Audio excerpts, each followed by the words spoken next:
तीन बहनों की लालची भाभी रेशमा और मनीषा तीन बहनें हैं। उनका एक भाई भी है मयंक। मयंक अपनी बहनों को लेकिन मयंक की पत्नी सविता इस मामले में मयंक से बिल्कुल ही अलग है। वो अपनी ननदों का जितना बुरा कर सकती है उतना बुरा करती ही रहती है और अपनी ननदों पर हुक्म भी चलाती है। करिश्मा, करिश्मा, तुमने अभी तक नाश्ता नहीं बनाया? तुम्हारे भैया को ऑफिस जाने में देर हो रही है। बस अभी बनाती हूँ। करिश्मा, तुम ये ढीलापन छोड़ दो। कल को पराए घर जाना है। वहाँ अगर तुम इस तरह से काम करोगी तो लोग क्या कहेंगे कि माँ ने और भाभी ने कुछ सिखाया नहीं। और तुम्हारी दोनों बहनें कहाँ हैं? अब रेशमा मार्केट गई है और मनीषा क्या? सो रही है। सुबह के 8 बज रहे हैं और ये महारानी अभी भी सो रही है। ये कहते हुए सविता अपनी सास दुर्गा देवी के पास जाती है। माँ जी, देख रही हो अपनी बेटियों के तौर तरीके? क्या हुआ बहू, सुबह सुबह क्या कर दिया मेरी बेटियों ने? अरे एक तो अभी अभी उठकर किचन में गई है, दूसरी सुबह सुबह बाहर चली गई और तीसरी अभी तक सो रही है। क्या करूं मैं इन तीनों का? मैं तो परेशान हो गई हूँ। जा जाकर उठा उसे और रेशमा से मैं बात करती हूँ। सविता सीधा मनीषा के कमरे में जाती है और उससे कहती है, जल्दी उठो, सूरज सर पर आ गया है। भाभी थोड़ी देर और सोने दो ना, मैं रात को लेट सोई थी। वो क्या है ना, यूनिट टेस्ट चल रहे हैं। शराफत से उठती है या नहीं, या फिर पानी की भरी बाल्टी डालूं तेरे ऊपर? नहीं भाभी, मुझे बिस्तर में नहीं लाना, उठती हूँ मैं। मनीषा जल्दी से उठकर सभी आराम से बैठकर नाश्ता कर रहे होते कि तभी रेशमा बाजार से हाथ में सामान लिए आ जाती है। रेशमा को देखते ही सविता उस पर बरस पड़ती है। लो, आ गई महारानी। ऐसा भी क्या सामान लाना था जो सुबह आंख मलते ही बाजार की तरफ रवाना हो गई? कल आप ही तो चीख रही थी कि घर का सारा सामान मुझे ही लाना पड़ता है, घर में किसी को भी किसी काम से कोई लेना देना नहीं है। अब मैं बाजार जाकर सामान ले आई तो आपको इस बात से भी तकलीफ हो रही है? देख रही हो माँ जी, अपनी बेटी की जुबान कैंची से भी तेज चलती है। और मयंक, आप तो कुछ कहेंगे नहीं अपनी लाडली बहन को। रेशमा, अपनी भाभी से माफी मांगो। भैया, मैं क्यों माफी मांगू? आप भाभी से बोलिए ना कि हम पर कम हुक्म चलाया करे। हम इस घर की बेटियां हैं और आपकी पत्नी की ननद है, नौकरानी नहीं। लो कर लो बात, इनकी भलाई लग जाता है। इस घर में यही इज्जत है मेरी। देख लो माँ जी, आपकी बेटी किस लहजे में मुझसे बात कर रही है। सविता वहाँ से चली जाती है। मयंक को बहुत गुस्सा आता है, वो भी वहाँ से चला जाता है। फिर करिश्मा रेशमा को समझाती है। रेशमा मांग लेनी चाहिए थी ना। लेकिन दीदी, मैंने कुछ किया ही नहीं, तो मैं माफी क्यों मांगू? हाँ करिश्मा दीदी, रेशमा दीदी जैसे ही घर में आई भाभी ही उन पर चिल्ला रही थी। हाँ, मैं मानती हूँ कि गलती भाभी की थी। मैं तो इसलिए बोल रही हूँ कि भाभी ने माँ को तो पूरी तरह अपने वश में कर लिया है। वो हमारी बात सुनती ही नहीं। मयंक भैया हमारे लिए हमेशा खड़े रहते हैं, इसलिए रखना चाहिए था ना। कोई फायदा नहीं दीदी, कुछ दिनों की बात और है, भाभी उन्हें भी हमारे खिलाफ भड़का देंगी। फिर वो भी माँ की तरह हमारी किसी बात का विश्वास नहीं करेंगे। अपनी तीनों ननदों को किसी न किसी बात पर परेशान। एक दिन मयंक अपनी तीनों बहनों के लिए गिफ्ट लाया।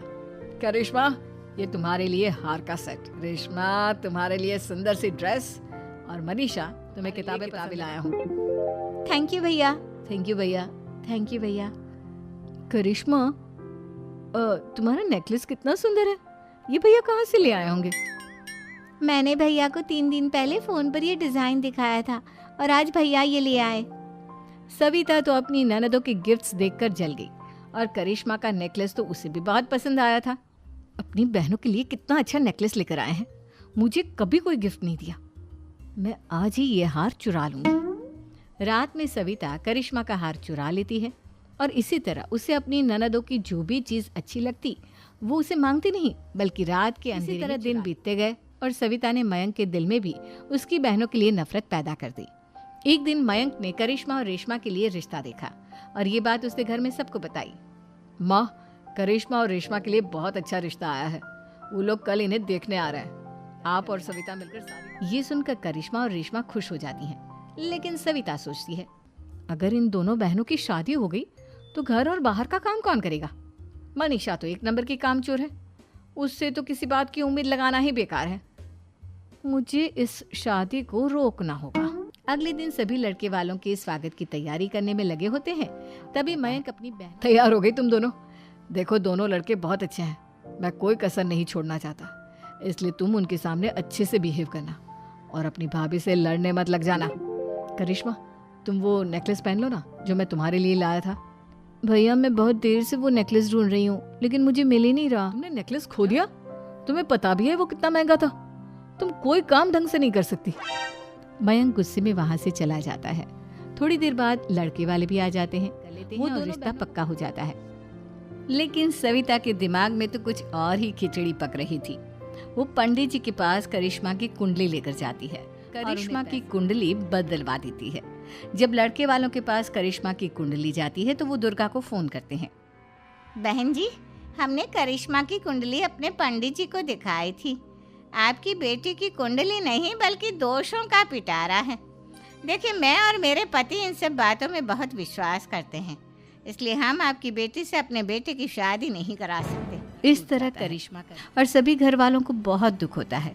अब कविता सोचती है, चलो करिश्मा का तो रिश्ता टूट गया, अब रेशमा का भी रिश्ता तोड़ना है। क्या करूं? अब सविता आवाज बदलकर किसी अननोन नंबर से रेशमा के होने वाले ससुराल में फोन करती है। हेलो, मैं कौन हूँ कौन नहीं ये आपके लिए जानना ज़रूरी नहीं। बस इतना सुन लो कि रेशमा का 2 साल से किसी के साथ अफेयर चल रहा है। बस रेशमा का रिश्ता तोड़वाने के लिए सविता का इतना कहना का भी रिश्ता टूट गया। मयंक और दुर्गा देवी ने रेशमा को खूब खरी खोटी सुनाई और उससे बार बार उस लड़के के बारे में पूछने लगे। आप दोनों मुझे क्यों परेशान कर रहे हो? अरे कोई लड़का होगा मेरी लाइफ में तो मैं बताऊंगी, तो कहाँ से लाऊं मैं कोई लड़का? तो तेरे होने वाले ससुराल वालों को फोन किसने किया था? माँ मैं नहीं जानती किसने फोन किया था, मैं सच कह रही हूँ। मैं तो पहले ही कह रही थी इसकी लगाम खींच कर रखो, लेकिन मेरी सुनता ही कौन है। आप चुप रहिए भाभी, ये सब आपका ही किया धरा है। अब तीनों बहनों कि ये सब उनकी भाभी ही कर रही है। तीनों बहनें अपनी भाभी को सबक सिखाने के लिए एक वकील कर लेती है और घर में हिस्सा मांगना। देखो भैया, माँ बाप की जायदाद में जितना बेटों का ही बेटियों का, इसलिए इस घर के 4 हिस्से होंगे और हमें अपना हिस्सा चाहिए। मैंने तुम्हारे लिए क्या क्या नहीं किया और तुम इस घर में हिस्सा मांग रही हो?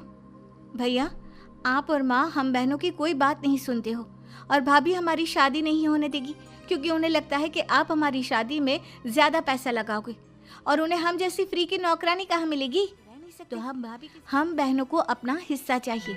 अरे तुम्हें शर्म आनी चाहिए अपनी भाभी पर ऐसा इल्जाम लगाते हुए। वो तुम्हारे बारे में कितना सोचती है। हाँ माँ, भाभी हमारे बारे में बहुत सोचती है। दिन रात बस यही सोचती रहती है कि किस तरह से अपनी तीनों ननदों को परेशान करूं और कभी मुझे पढ़ने भी नहीं देती। दोनों बहनों का रिश्ता भी तो इन्होंने ही तोड़वाया है और रात में हमारे कमरे में आकर हमारी चीजें भी चुराती हैं। इसी तरह सविता की तीनों ननदें अपनी बात पर अड़ी रही। अब कोर्ट में तारीख भी शुरू हो गई। जब सविता को लगा कि उसकी तीनों नहीं मानने वाली, तो उसने अपने पति और सास को सारी सच्चाई बता दी और अपनी तीनों ननद से माफी मांगी। मयंक और दुर्गा को भी अपनी गलती का एहसास हो गया।